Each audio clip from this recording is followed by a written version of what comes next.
C'était Traffic News. Allez, nous allons retrouver tout à l'heure Abadjata. Tout d'abord, le différend qui oppose le groupe de presse des médias au fisc est loin de connaître son épilogue.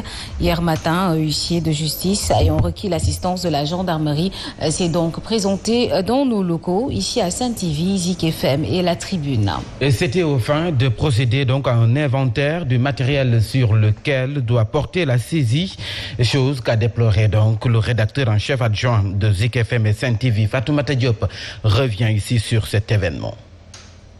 Visite surprise des gendarmes dans les locaux de Dimidja, plusieurs voitures pour assister les huissiers de justice qui venaient faire l'inventaire du matériel de Saint-Yves.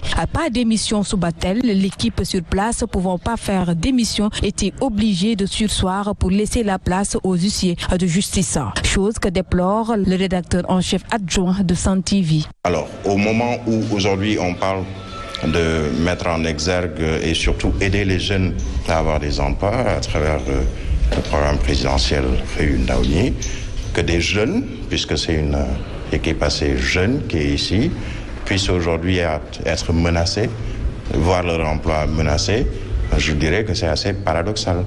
Et c'est justement ce paradoxe aujourd'hui qui a créé cette tension sur le plan politique, sur le terrain, mais qu'il n'y ait pas ce qu'on appelle des fers de lance que sont les journalistes, qu'il n'y ait pas également des boucs émissaires et surtout qu'il n'y ait pas de conséquences sur ceux qui travaillent dans ces groupes de presse. Birahim Touré d'ajouter que cette situation est inquiétante et c'est à éviter dans un pays démocrate. C'est surtout le fait de menacer le travail d'employés d'un groupe de presse qui sont des journalistes, des techniciens de l'information et de la communication, des caméramans comme vous, et qui aujourd'hui sont un peu dans l'impossibilité de faire leur travail correctement et normalement dans un pays de droit et surtout de démocratie, puisqu'il s'agit surtout de mettre en exergue la démocratie sénégalaise qui voudrait que les journalistes puissent travailler de manière libre, transparente, et surtout à équidistance des chapelles politiques. Aujourd'hui, les travailleurs du groupe des médias payent les pots cassés des divergences politiques qui existent entre le président du mouvement Gomsa Bop Bougane Gueye Dany et le gouvernement de Macky Sall. Toutefois, il faut rappeler que les comptes de Saint-Yves sont toujours bloqués. À présent, la réaction du président du Conseil des diffuseurs et éditeurs de presse du Sénégal, Mamadou Ibra Kane, déplore la situation et invite l'administration fiscale à exécuter les engagements pris par le chef de l'État. À ce titre, Mamadou Ibra Kane, joint au téléphone, invite le ministre des Finances et du Budget à mettre sur pied une commission pour étudier les demandes de remise gracieuse d'impôts formulées par les entreprises de presse. Suivons sa réaction.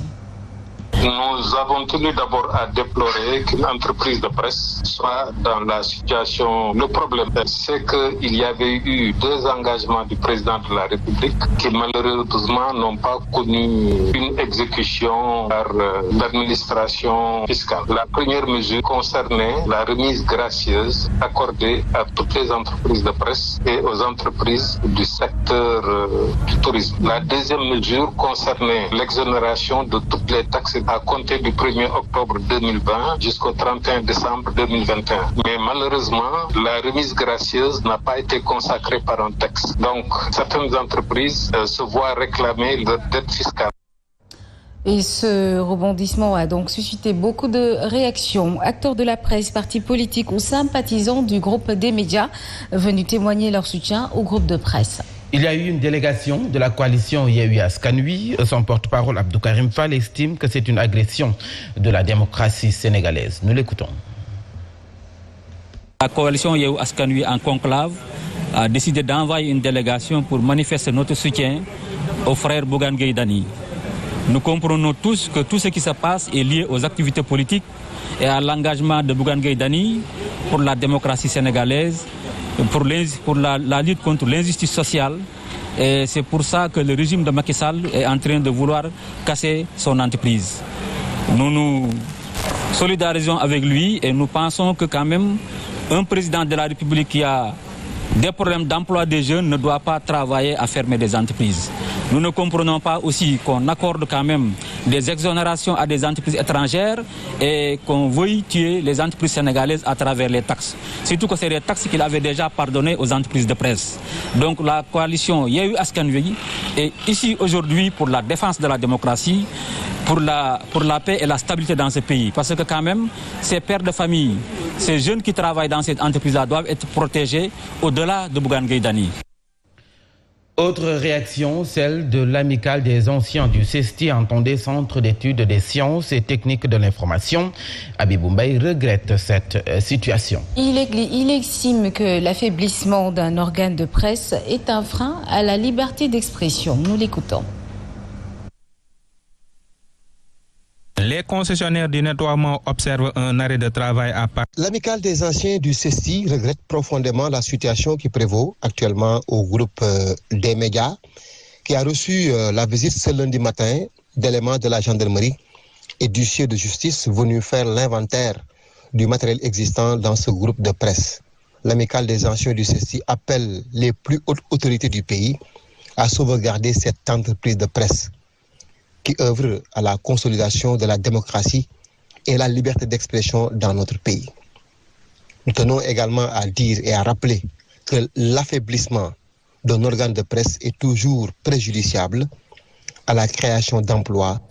Et puis parlons à présent de la grève des concessionnaires de ce lundi. Malgré les mesures prises par l'ICG pour minorer les affres de ce mouvement d'humeur, il faut reconnaître qu'il y a eu au moins de rotation des camions de ramassage. La cause, le collectif des concessionnaires du nettoiement dénonce un déficit financier causé par une dette de près de 7 milliards de nos francs. Nanko Bakayoko Babakar Sow, reportage. Les concessionnaires du nettoiement observent un arrêt de travail à partir de ce lundi. Selon le collectif des concessionnaires, l'unité de coordination et de gestion des ordures leur doit un montant estimé à près de 7 milliards de francs CFA. À ce jour, l'État nous doit au-delà de 7 milliards. Parce que l'État nous doit plusieurs factures impayées. Malheureusement, M. Mastiam, le coordinateur de l'ICG, il nous a ignorés royalement. Je ne sais pas pourquoi. Depuis le début de cette année, ces concessionnaires n'arrivent plus à honorer leurs charges. Ils interpellent les autorités centrales. Nous avons des charges fixes à satisfaire tous les jours. Nos fournisseurs à qui nous devons beaucoup d'argent qui font qu'on n'est plus en mesure d'assurer le service. Démarré ce lundi, ce boycott de la collecte des ordures aura certainement de lourdes conséquences si cela perdure. Ce qui explique notre arrêt, c'est que nous n'avons plus de carburant à mettre dans les camions pour pouvoir travailler. Si effectivement l'ICG veut qu'on reprenne nos camions pour travailler, ils n'ont qu'à prendre au minimum 80% des factures dues. Ils nous payent, nous payons nos fournisseurs et continuer effectivement notre travail. En tout cas, ça ne sent pas bon. Le Sénégal va vers une paralysie dans la collecte des ordures, notamment dans la région de Dakar. Et puis à Sadio, c'est l'inquiétude totale. Les sauterelles ont dévasté les récoltes. Les paysans sont menacés de famine, le bétail aussi. Ainsi, l'organisation Arsoun Momel, le maire et les acteurs du secteur ont effectué un tour dans les différents villages qui constituent la commune de Sadio. Une visite de terrain pour, disent-ils, constater l'état actuel de la situation. Cependant, ils invitent les autorités à accorder plus de sérieux à l'agriculture qui est aujourd'hui victime d'un coaching voué à l'échec. Abdoulaye Diagne. La commune de Sadio est victime d'une invasion acridienne. Les sauterelles n'ont rien laissé sur leur passage. Vous avez presque visité toute la commune, ils n'ont rien récolté, ni arachide, ni mil. Plus de 80% des récoltes ont été ravagées par les sauteriaux. Cependant, ils tirent la sonnette d'alarme. Ici à Sadio, il y a un problème. Le problème, c'est que les paysans, ils ont semé, ils n'ont rien récolté. Actuellement, notre situation est très grave et alarmante. On est menacé de famine. La conséquence d'un manque de sérieux manifeste, dirait-on. 14 véhicules DPV. Nous avons entendu notre ministre de tutelle parler d'hélicoptères pour cet effet. Toutefois, ils mettent en garde qu'ils ne nous racontent pas des contre-vérités. On en a assez. Nous n'allons pas accepter qu'ils restent entre quatre murs pour ensuite nous faire des estimations très différentes de la réalité. Par ailleurs, le mal est plus profond, commence à toucher plusieurs zones à l'intérieur du pays. Et parlons de ce ouf de soulagement chez les acteurs de la pêche du Saloum, notamment ceux du quai situé au célèbre lieu de Warnyominka. En effet, après des années de démarches pour la réfection du quai traditionnel, en vain, on va dire, le chambre de commerce de Kaolack a lancé les travaux. Avec un budget d'une 50aine de millions, les réalisations permettront plutôt de relancer les activités de pêche et touristique. Serigne Mboup, président de la Chambre de commerce et d'industrie de Kaolack, que nous écoutons avec Alioune Kane. De marchandises entre les îles de Nyominka et les îles et ici à Kaolack. Et les pèlerins aussi. Et beaucoup de choses.